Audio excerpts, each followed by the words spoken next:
Dictation start होगी 5 second बाद।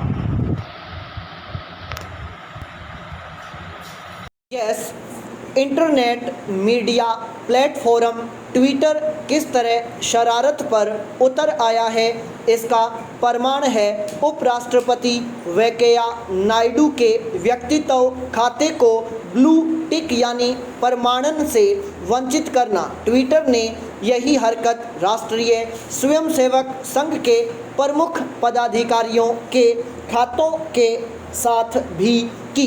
अपनी इस उकसावे वाली हरकत के लिए ट्विटर ने यह जो तर्क दिया कि 6 माह तक खाते का उपयोग न करने वालों का ब्लू टिक हटा दिया जाता है, वह इसलिए स्वीकार्य नहीं हो सकता क्योंकि कई ऐसे लोगों के प्रमाणित खाते यथावत हैं जिन्होंने वर्षों से उनका उपयोग नहीं किया है। इनमें से कई तो ऐसे लोगों के हैं जिनका निधन हो गया है। इससे संतुष्ट नहीं हुआ जा सकता कि बाद में ट्विटर ने सभी के खातों का ब्लू टिक चिन्ह बहाल कर दिया।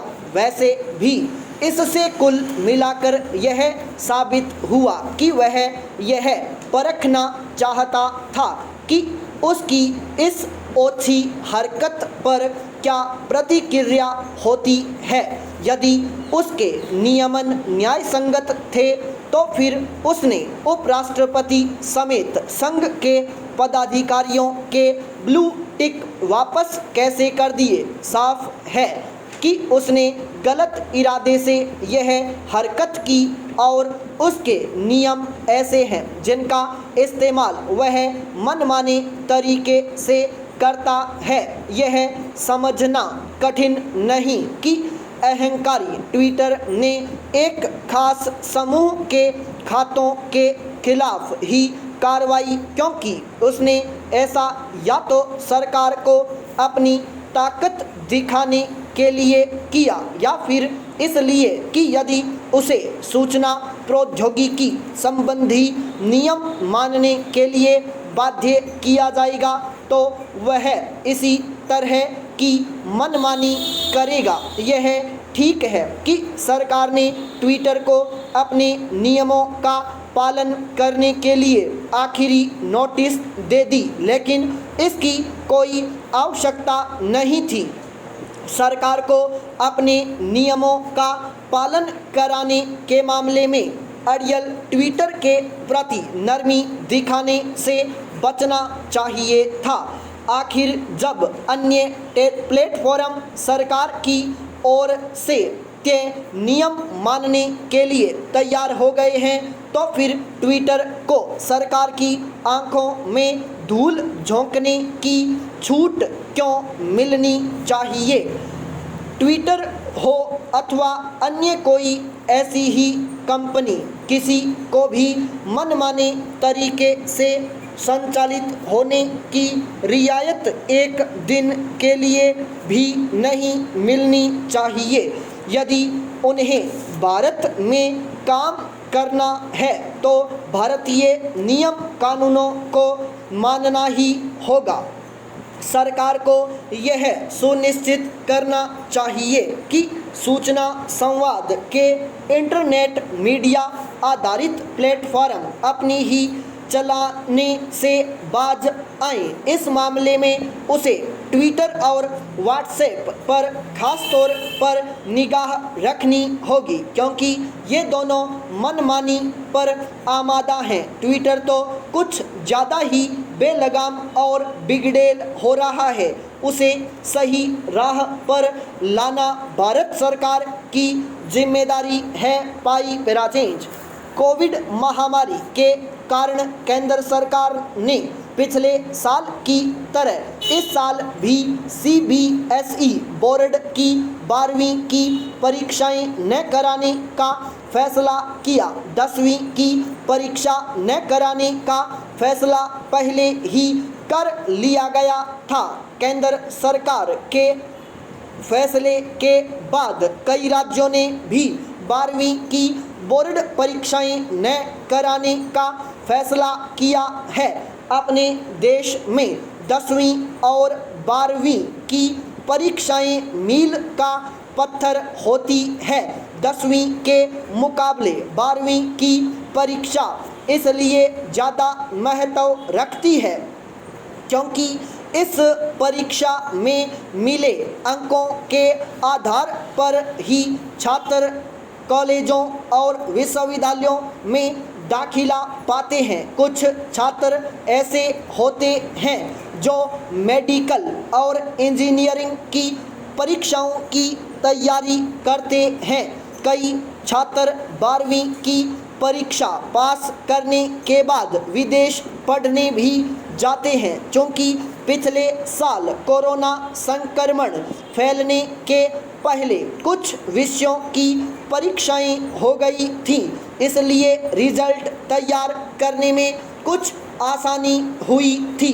इस बार एक भी विषय की परीक्षा नहीं हो पाई है, इसलिए रिजल्ट तैयार करने में मुश्किल पेश आएगी। यह मामला सुप्रीम कोर्ट में भी है। CBSE बोर्ड की ओर से केंद्र सरकार ने जल्द ही छात्रों के मूल्यांकन का तरीका बताने को कहा है। देखना है कि सुप्रीम कोर्ट उससे संतुष्ट होता है या नहीं। CBSE और अन्य राज्यों के बोर्ड छात्रों का मूल्यांकन चाहे जैसे करें, इसकी अनदेखी नहीं की जा सकती कि इस शैक्षिक सत्र में बहुत कम पढ़ाई हो पाई है। कुछ ही स्कूल थोड़े समय के लिए खुल सके। छात्रों ने जो भी पढ़ाई की वह जूम और ऐसे ही प्लेटफॉर्म के जरिए ऑनलाइन ही की। ऑनलाइन पढ़ाई के चलते छात्र उस माहौल से वंचित रहे जो उन्हें स्कूल जाने पर मिलता है। हालांकि पहले ऐसा लग रहा था कि सरकार 12वीं की परीक्षाएं आयोजित करने का मन बना रही है। कई राज्य सरकारें भी इसके पक्ष में थीं, लेकिन शायद बाद में यह पाया गया कि किसी तरह का जोखिम नहीं लिया जाना चाहिए।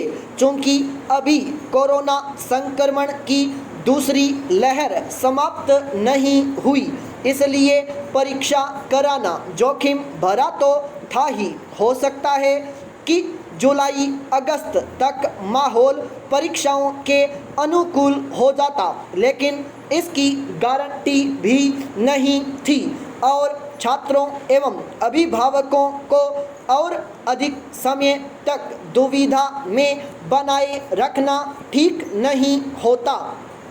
परीक्षाओं के आयोजन में एक जोखिम उसी दौरान संक्रमण की तीसरी लहर के सिर उठाने का भी था। इसकी भी अनदेखी नहीं की जा सकती कि इस लहर में बच्चों और किशोरों के चपेट में आने की आशंका है। पाई पैराचेंज। निस्संदेह परीक्षाओं की अपनी एक महत्ता होती है, लेकिन जानबूझकर जोखिम भी मोल नहीं लिया जा सकता। यदि सरकारें इस नतीजे पर पहुंची कि छात्रों की सेहत की चिंता ज़्यादा जरूरी है, तो यह उचित ही है। 12वीं की परीक्षाएं न कराने के फैसले के बाद प्रधानमंत्री ने छात्रों से बात की तो ज़्यादातर ने इस फैसले को सही बताया। वे छात्र अधिक खुश नज़र आए जो इंजीनियरिंग या मेडिकल परीक्षा की तैयारी कर रहे हैं।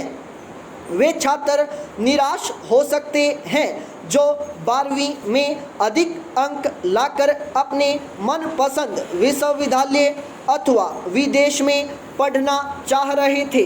फिलहाल यह कहना कठिन है कि विदेशी विश्वविद्यालय 12वीं के छात्रों की मूल्यांकन तिथि व नीति को कितना महत्व देंगे। उनके साथ साथ देश के चुनिंदा विश्वविद्यालय भी छात्रों के आकलन की अपनी कोई व्यवस्था अपना सकते हैं। ऐसे में नामी स्कूलों के छात्रों लाभ में रह सकते हैं और सामान्य स्कूलों के मेधावी छात्र घाटे में, क्योंकि यह एक धारणा है कि प्रतिष्ठित स्कूलों के छात्र पढ़ाई में अच्छे होते हैं। स्टॉप।